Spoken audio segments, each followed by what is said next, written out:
Olá, bom dia, tudo bem com você? O texto para a nossa reflexão de hoje se encontra na segunda carta de Paulo a Timóteo, capítulo 4, verso 7. Olha que texto lindo. Combati um bom combate, acabei a carreira e guardei a fé. Esse é um texto muito significativo de Paulo, até porque quando nós o vemos dentro do contexto que ele foi escrito, ele se torna muito mais significativo ainda e muito mais impactante, porque Paulo está falando em um contexto de prisão, de encarceramento. Paulo está em Roma, está preso, aparentemente na prisão marmetina, e dali, daquele local isolado, daquele local frio, daquele local solitário, ele escreve a sua última carta para o seu filho na fé, Timóteo. E ele traz essas palavras extraordinárias para o coração de Timóteo, dizendo assim: Timóteo, eu combati um bom combate. Timóteo, eu acabei a carreira e guardei a fé. Olha que coisa extraordinária que Paulo está dizendo para Timóteo, seu discípulo, aquele que tinha a missão de continuar a pregação do Evangelho. Paulo está trazendo uma palavra de paz, de esperança, de confiança, de segurança, de certeza. Paulo está dizendo assim: olha, eu fiz o meu melhor, eu fui um bom lutador, eu fui um bom combatente, eu alcancei os meus objetivos. A pergunta que vem logo à minha mente quando eu leio esse texto, eu combati um bom combate, me vem à mente uma pergunta, e a pergunta é: contra quem Paulo lutou? Contra quem Paulo batalhou? Quais foram os grandes oponentes da vida de Paulo que ele teve que enfrentar na sua jornada cristã, na sua caminhada cristã? Quando você vai no capítulo 4, a partir do verso 9, ele nos diz assim, falando a Timóteo: procura vir ter comigo depressa, porque Demas me abandonou, amando o presente século, e foi para Tessalônica, Crescente para a Galácia e Tito para a Dalmácia. Se você avançar para o verso 14, ele fala assim: Alexandre o Loteiro causou-me muitos males.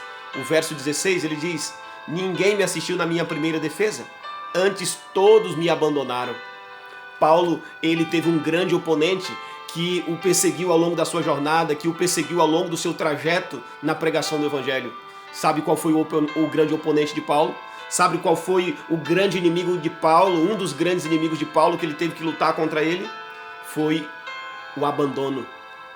Paulo estava preso, Paulo estava encarcerado em Roma, e quando você vai em Romanos capítulo 16, ele ali lista várias pessoas, várias famílias que moravam em Roma, mas ele nos fala no verso 16 do capítulo 4 de 2 Timóteo, falando para o seu amigo, para o seu filho espiritual, dizendo assim: olha, ninguém esteve presente na minha primeira defesa, no meu primeiro julgamento eu estava sozinho, nenhum ser humano esteve lá presente comigo, nenhum daqueles com quem eu dividi a fé, com quem eu dividi o conhecimento da palavra esteve lá presente comigo. E ele começa a listar alguns, ele fala assim: olha, Demas amou o presente século, Alexandre o Louteiro me causou muitos males, e ele começa a enumerar as pessoas que o abandonaram, as pessoas que infelizmente foram ingratas com ele.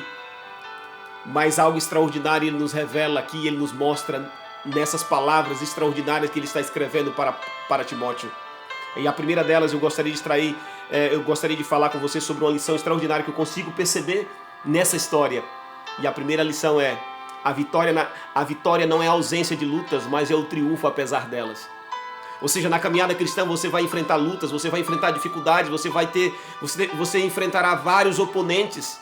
Então a vitória não é a ausência de lutas, mas é o triunfo apesar delas. Amém?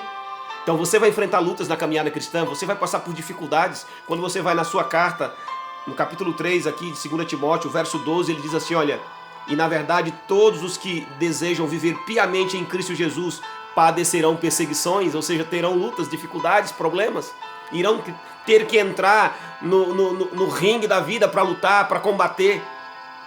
Uma segunda lição que eu gostaria de extrair desse texto com você é que ele diz assim, olha, no capítulo 4, verso 17: mas o Senhor me assistiu e me fortaleceu, para que por mim fosse cumprida a pregação do Evangelho. E aqui eu consigo extrair uma outra lição significativa e extraordinária para a nossa vida nesta manhã. Paulo foi abandonado pelos homens, mas Paulo foi assistido por Deus. Olha que coisa extraordinária. Os homens podem até abandonar você, assim como abandonou Paulo. Demas o abandonou, Alexandre Louteiro causou grandes sofrimentos na vida de Paulo, Mas ele diz assim, mas o Senhor me assistiu, o Senhor esteve comigo, Deus nunca te deixará sozinho, Deus sempre estará com você, amém? Olha que coisa extraordinária. Eu acho lindo porque essa revelação de Paulo me faz lembrar dos 3 jovens hebreus lá em Babilônia, quando os 3 jovens hebreus foram lançados dentro da fornalha. Deus não impediu que eles fossem lançados dentro da fornalha, mas o Senhor entrou dentro do fogo para colocar limite no fogo, amém? Deus não impediu que Daniel fosse lançado dentro da cova dos leões, mas o Senhor fechou a boca dos leões. Ou seja, muitas vezes Deus não vai apagar o fogo da nossa vida, as dificuldades, os problemas, mas Ele vai nos dar forças para que nós possamos passar por essas lutas e dificuldades de cabeça erguida, olhando para o autor e consumador da nossa fé. Uma terceira lição que eu aprendo dessa história, que é possível você viver a vida cristã, é possível você viver a caminhada cristã, apesar daqueles que te abandonam. Porque sempre terá pessoas especiais do seu lado. Paulo vai dizer que Lucas estava com ele. Quando a cruz chegou na vida de Cristo, você vai perceber que todos os seus apóstolos fugiram, mas João ficou ao pé da cruz. E se ainda assim faltar um João na sua vida no momento de crise, se ainda assim, no momento de crise e dificuldade, quando a cruz aparecer, se Lucas não estiver ao pé da cruz, se João não estiver ao pé da cruz, saiba que Jesus estará. Porque em Mateus capítulo 28, verso 20, ele diz assim, eis que estou convosco todos os dias, até a consumação do século. Talvez nesse momento que você está recebendo essa mensagem, você está se sentindo sozinho, você está se sentindo abandonado pelas pessoas. Talvez a sua casa antes dessa quarentena era cheia de pessoas, repleta de pessoas falando com você, abraçando você. Agora ninguém te liga, agora ninguém entra em contato com você, ninguém manda uma mensagem para você para te perguntar como que você está. Saiba que Jesus está com você. E é por isso que eu quero terminar com a palavra do Salmo 23, o verso 4, que o salmista dizia assim, ainda que eu ande pelo vale da sombra e da morte, não temerei mal nenhum, porque tu estás comigo. A tua vara e o teu cajado me consolam. A presença de Cristo afugenta o medo. A presença de Cristo nos dá certeza e segurança da vitória, porque a vitória vem dele e você nunca vai estar sozinho nas batalhas da vida. Ele sempre estará com você, amém? Então, que independente das lutas e dificuldades que você esteja enfrentando neste momento, independente dos sentimentos, dos mistos de sentimentos que estejam tomando conta do seu coração neste momento, tenha plena certeza e convicção que o Senhor está aí com você. Que está indo para o trabalho, o Senhor está aí com você, que está sozinho na sua casa, em quarentena, o Senhor está aí com você, porque Ele ama você e Ele quer salvar você. Amém? Então coloque a sua vida nas mãos de Cristo, certo de que Ele está do seu lado, assim como Ele esteve do lado de todos aqueles que andaram com Ele na caminhada cristã. Feche os seus olhos e vamos orar.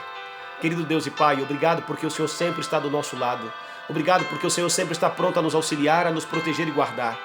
Nos dê um dia feliz em Tua presença, nos ajude para que tenhamos sempre essa palavra de certeza em nossa mente, para que possamos sempre continuar caminhando, certo de que nós temos um Deus maravilhoso, poderoso, que nos ama e que sempre se faz presente na vida dos Seus filhos.